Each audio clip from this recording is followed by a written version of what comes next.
যুক্তরাষ্ট্র আওয়ামী লীগ যে ঘোষণাটা দিল সেই ঘোষণা দেখে পিলে চমকানোর মতো অবস্থা আমি করে গেছি, মানে রীতিমতো অবাক হয়ে গেছি। হায় আল্লাহ, এই যুক্তরাষ্ট্র আওয়ামী লীগ এই কেমন সিদ্ধান্ত নিল? যুক্তরাষ্ট্র আওয়ামী লীগ কি পদক্ষেপ নিয়ে যাচ্ছে? আওয়ামী লীগ ছাড়া নির্বাচন ফলপ্রসূ হবে না। নির্বাচন থেকে মানুষকে বের করে দেওয়া, জোর করে নির্বাচনের বাইরে রাখা, দলকে নিষিদ্ধ করা, এগুলো সব ফেসিবাদ যেটা আওয়ামী লীগ করছে তার চেয়ে কোনো অংশে কম বর্তমান সরকার করছে না। আমি মনে করি আমার রিডিংয়ে সমস্ত বিষয়ে বেশি করা হচ্ছে, আওয়ামী লীগের চেয়ে বেশি করা হচ্ছে। ফেসিবাদ যদি আওয়ামী লীগ হয়, এরা আরও বড় ফেসিবাদ। আওয়ামী লীগ ছাড়া নির্বাচন ফলপ্রসূ হবে না, এরকম একটা মন্তব্য করেছে জাতীয় পার্টির চেয়ারম্যান JM কাদের। এই সরকার যদি এরকম কাজ করতে চায়, আওয়ামী লীগকে অনুসরণ করতে চায়, মানে আওয়ামী লীগকে যদি ফলো করতে চায়, এই সরকার ডুবে মরে একেবারে চলে যাবে। বাংলাদেশ আওয়ামী লীগের যে কার্যক্রম রয়েছে সেই কার্যক্রম অন্তর্বর্তীকালীন সরকার নিষিদ্ধ করার পর আন্তর্জাতিক মহলে আওয়ামী লীগের লবিং তদবিরের কারণে কিছুটা হলেও চাপের মুখে পতিত হয়েছেন ডক্টর মোহাম্মদ ইউনূস, এবং এই চাপের কারণে তিনি বলতে বাধ্য হয়েছেন যে আওয়ামী লীগের কার্যক্রম নিষিদ্ধ করা হয়নি, সাময়িক কারণে স্থগিত করা হয়েছে। সরকারের প্রেস সচিব এই বৈঠককে ষড়যন্ত্রকারীদের জন্য কফিনে শেষ ব্রেক বলেছেন। বৈঠকের সিদ্ধান্তকে প্রশ্নবিদ্ধ করে কি জামাত ও এনসিপি শেষ ব্রেক টুকছে? তাহলে ডক্টর মোহাম্মদ ইউনূস এবং তারেক রহমানের মধ্যকার যে আলোচনা, তার একটি অংশ গোপনে হয়েছে, 1-to-1 হয়েছে। বিএনপি ক্রস ফায়ারে পড়েছে, এটুকু নিশ্চিত করে বলা যায়। নমস্কার প্রিয় বন্ধুরা, তো আজকের যে ভিডিও পার্টগুলো আপনারা দেখেছেন, এই ভিডিওর পার্টগুলো খুবই গুরুত্বপূর্ণ। আর এই ভিডিওর যে পার্টগুলো আপনারা দেখেছেন, এখন সেই রকমই মহল চলছে বাংলাদেশের রাজনীতিতে। বাংলাদেশের রাজনীতিতে এমনই একটা জল ঘোলা হয়ে আছে, কার সাক্তাতে এই দেশ চলবে, কোন মিলিটারি, কোন আর্মিরা এই দেশকে চালাবে, না ইউনূস সরকার চালাতে পারবে, না আদেও দেশকে ছেড়ে দিয়ে সে চলে যাবে এই বাংলাদেশ থেকে। তো পুরো ভিডিওটাকে স্কিপ না করে পুরো দেখতে থাকুন, আর তাহলে বুঝতে পারবেন যে ভিডিওটা কোন দিকে ইঙ্গিত করছে। ভিডিওটার পুরো গোড়া পর্যন্ত আপনারা বুঝতে পারবেন। তো চলুন ভিডিওটাকে স্কিপ না করে, না টেনে ভিডিওটাকে পুরো দেখতে থাকুন। তার আগে আপনাদেরকে আমি একটা কথা বলবো, আপনারা এই চ্যানেলটাকে সাবস্ক্রাইব করে এই চ্যানেলের সাথে থাকুন, আর পাশে থাকা বেল আইকনটাকে আপনারা টিপে দিন। এতে কি হবে, আমি যখনই কোনো ভিডিও আপলোড করব আমাদের দেশের নিয়ে, আমাদের দেশের রাজনীতি নিয়ে, তখনই কিন্তু আপনারা নতুন ভিডিও আপডেট পেতে থাকবেন। তো চলুন বেশি স্কিপ না করে, বেশি কথা না বলে আপনাদের সামনে ভিডিওটা রাখি। যুক্তরাজ্য আওয়ামী লীগ অর্থাৎ লন্ডন আওয়ামী লীগ যে খেলাটা দেখাইছে, সেটা দেখে তো সারা বাংলাদেশ একদম তোলপাড় অবস্থা।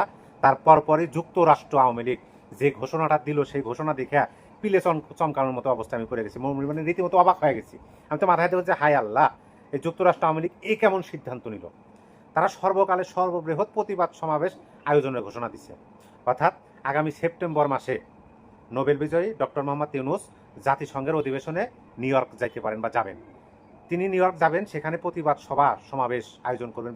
আমি আলোচনায় পরে আসি, আগে আমি আপনাদেরকে সেই প্রতিবেদনটা পড়ে শোনাই যে যুক্তরাষ্ট্র আওয়ামী লীগ কী পদক্ষেপ নিতে যাচ্ছে। আপনারা এই প্রতিবেদনটা শুনলে বুঝতে পারবেন, আমার মতো পিলে চমকায় দেওয়ার মতো হবে।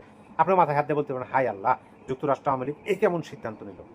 দেখেন, লেখাটা শুরু হলো, যুক্তরাষ্ট্রে ডক্টর ইউনূসের সম্ভাব্য সফর ঘিরে সর্ববৃহৎ প্রতিবাদ সমাবেশের প্রস্তুতি, প্রবাসীদের মধ্যে ব্যাপক সাড়া। ওয়াশিংটন 13 জুন, অর্থাৎ গতকাল তারা এই বিজ্ঞপ্তিটা দিচ্ছে। ওয়াশিংটন মানে যুক্তরাষ্ট্র আওয়ামী লীগ আগামী সেপ্টেম্বর মাসে নোবেল বিজয়ী ডক্টর মোহাম্মদ ইউনূস যদি জাতিসংঘ অধিবেশনের সময় নিউ ইয়র্ক সফর করেন, তবে তার বিরুদ্ধে সর্বকালের বৃহত্তম প্রতিবাদ সমাবেশ আয়োজনের ঘোষণা দিয়েছে যুক্তরাষ্ট্রে অবস্থানরত মুক্তিযোদ্ধা এবং বঙ্গবন্ধু প্রেমী বিভিন্ন সংগঠন। বঙ্গবন্ধু পরিষদের সভাপতি এবং নিউ জার্সি প্রবাসী বীর মুক্তিযোদ্ধা ডক্টর নুরুন নবী জানান, ডক্টর ইউনূসের সফরকে বাংলাদেশ বিরোধী অপচেষ্টা এবং গণতন্ত্র বিরোধী ষড়যন্ত্রের অংশ হিসেবে দেখা হচ্ছে। তিনি বলেন, ডক্টর ইউনূস নিউ ইয়র্ক এলে এবার এমন গণজট তুলব যা স্মরণকালের মধ্যে সবচেয়ে বড় প্রতিবাদ সমাবেশ হিসাবে ইতিহাসে লেখা থাকবে।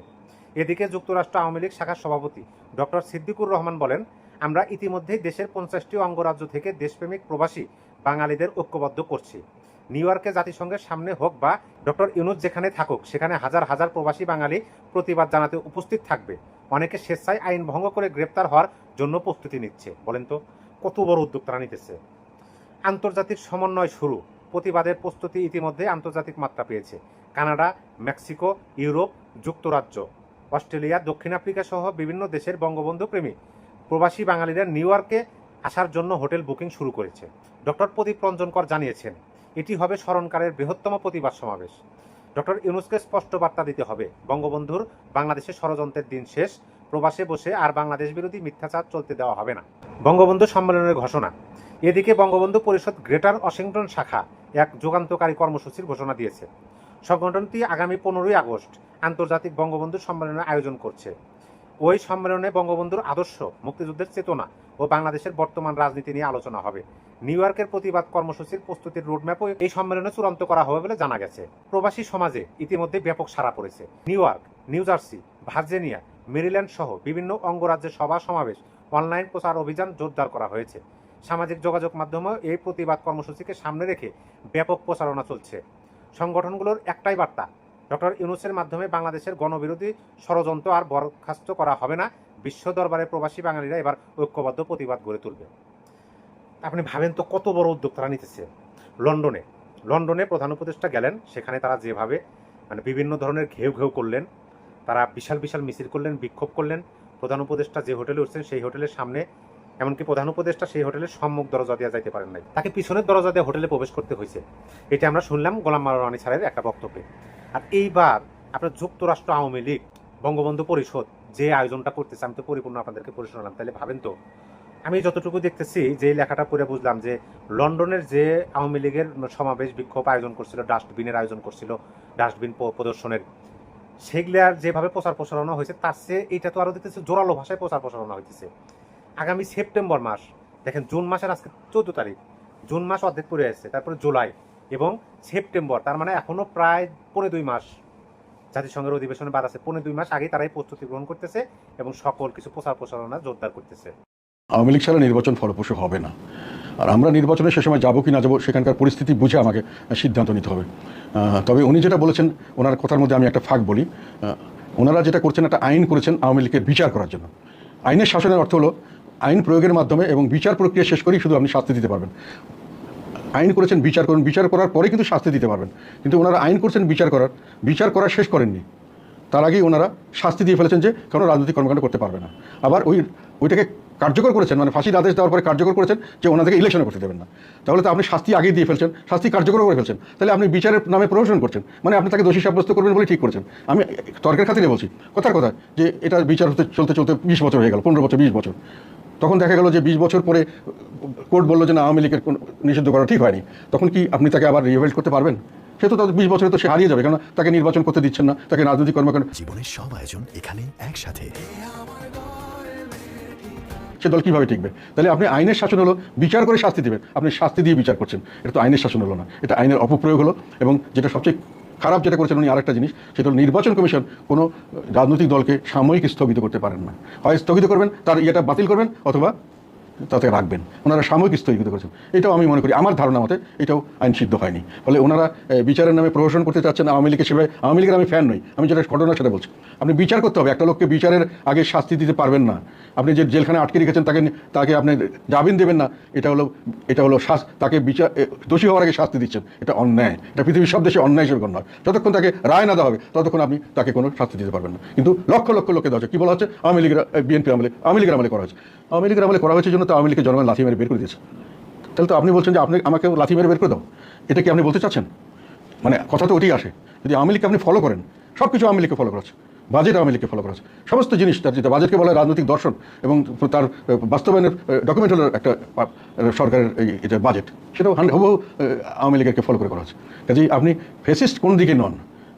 মিডিয়ার স্বাধীনতা, বিচার বহির্ভূতভাবে মানুষকে শাস্তি দেওয়া, হত্যা গুম করা, বিভিন্নভাবে অত্যাচার করা, মানুষকে বাধ্য করা, নির্বাচন থেকে মানুষকে বের করে দেওয়া জোর করে, নির্বাচনের বাইরে রাখা, দলকে নিষিদ্ধ করা, এগুলো সব ফেসিবাদ যেটা আওয়ামী লীগ করছে তার চেয়ে কোনো অংশে কম বর্তমান সরকার করছে না। আমি মনে করি আমার রিডিংয়ে সমস্ত বিষয়ে বেশি করা হচ্ছে, আওয়ামী লীগের চেয়ে বেশি করা হচ্ছে।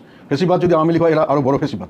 ডক্টর মোহাম্মদ ইউনূস এবং তারেক রহমানের মধ্যকার যে আলোচনা, তার একটি অংশ গোপনে হয়েছে, 1-to-1 হয়েছে, এবং সেই বিষয় নিয়ে আমি গতকাল বেশ কিছু প্রশ্ন তুলেছিলাম এবং সেই প্রশ্নগুলোই এখন মানুষের মুখে মুখে রটছে। অনেক ধরনের গুঞ্জন শুরু হয়েছে। এর কতখানি গুজব, কতখানি সত্যতা আছে এর মধ্যে আমি নিশ্চিত নই। তবে বিএনপি ক্রস ফায়ারে পড়েছে এটুকু নিশ্চিত করে বলা যায়। এবং বিএনপির শীর্ষ নেতারা পর্যন্ত, বলা যায় পুরো দলটি যে এখনো পর্যন্ত অন্ধকারে রয়েছে, সেটিও দলের সিনিয়র নেতাদের কারো কারো বক্তব্যে ফুটে উঠেছে। বিবিসি বাংলাকে দলের স্থায়ী কমিটির সদস্য সিনিয়র নেতা ডক্টর খন্দকার মোশাররফ হোসেন তিনি বলছেন যে লন্ডন বৈঠকের বিস্তারিত যখন তারেক রহমান সাহেব আমাদেরকে দলীয় ফোরামে জানাবেন, তখন এইসব বিষয় নিয়ে করণীয় সম্পর্কে আলোচনা হবে, অর্থাৎ বিএনপির আগামীর পথ চলার পথ নকশা কী হবে সে সম্পর্কে নির্ধারণ করা হবে।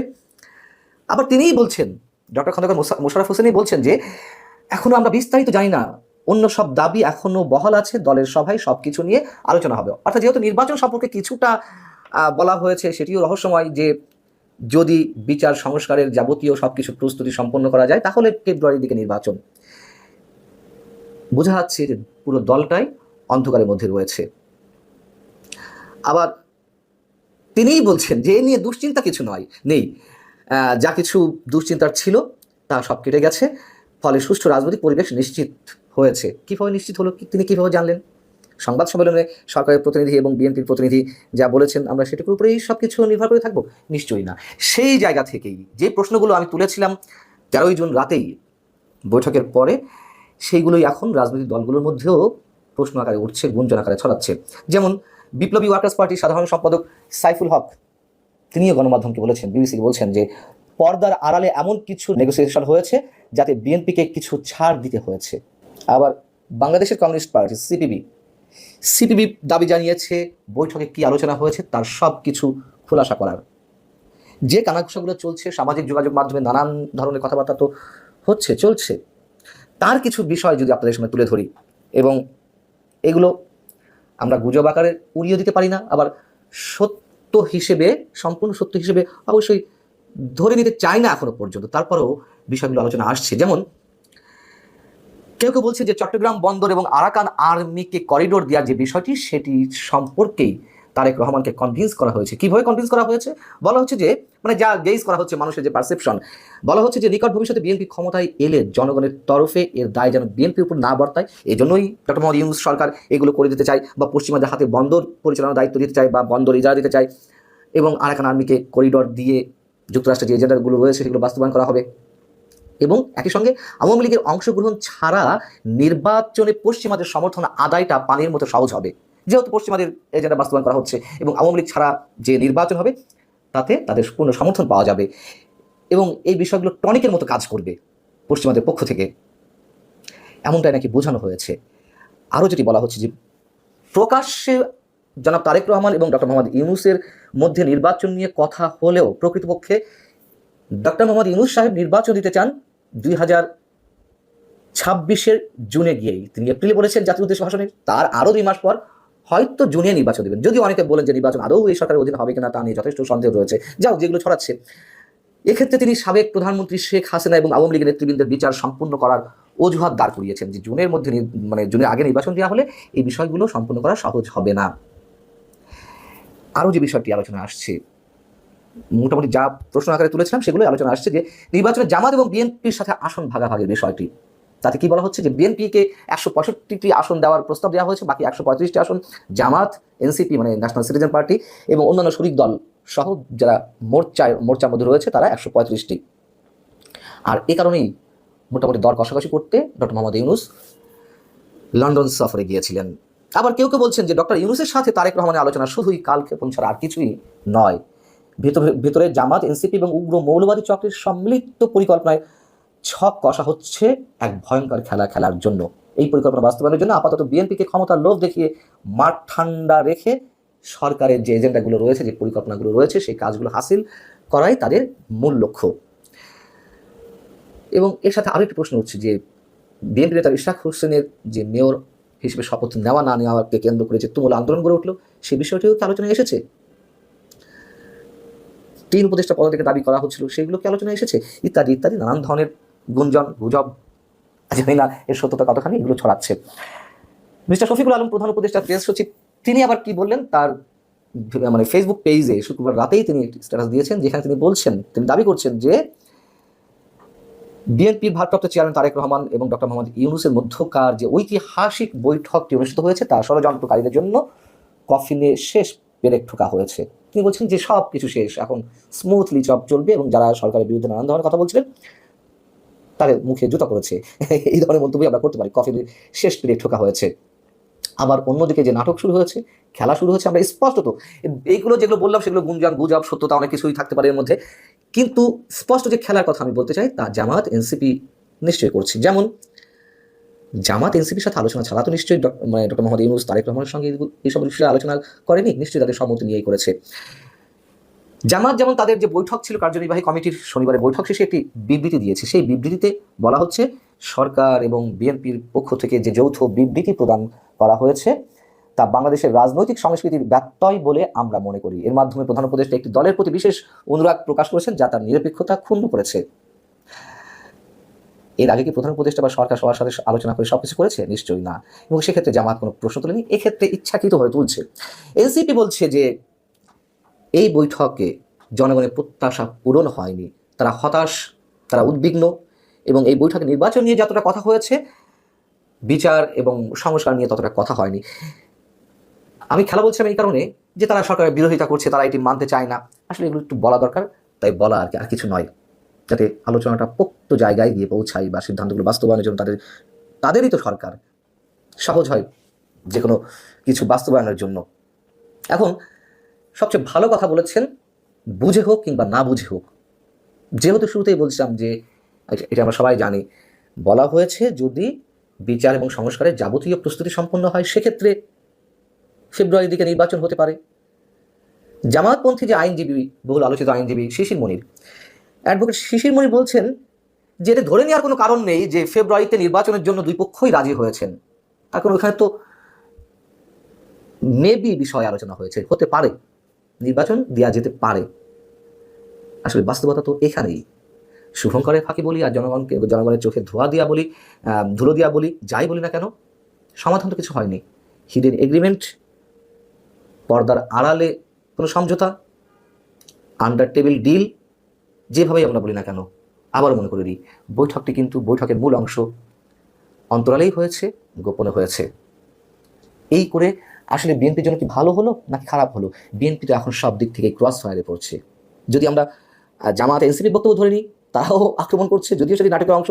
আবার এদিকে সিপিবি কিংবা বিপ্লবী ওয়ার্কার্স পার্টি বা অন্যান্য দলের কথা বলি, যারা বিএনপির সাথে মোটামুটি নির্বাচন খুব দ্রুত আদায়ের জন্য দাবি জানিয়ে আসছিল, তারাও কিন্তু যথেষ্ট প্রশ্ন তুলেছে। এর মধ্যে দিয়ে বিএনপির রাজনৈতিক ভবিষ্যৎ কতটা, তা আমরা হয়তো অনেকে অনুমান করতে পারি, কতটা ভালো, কতটা কুসুমাস্তি।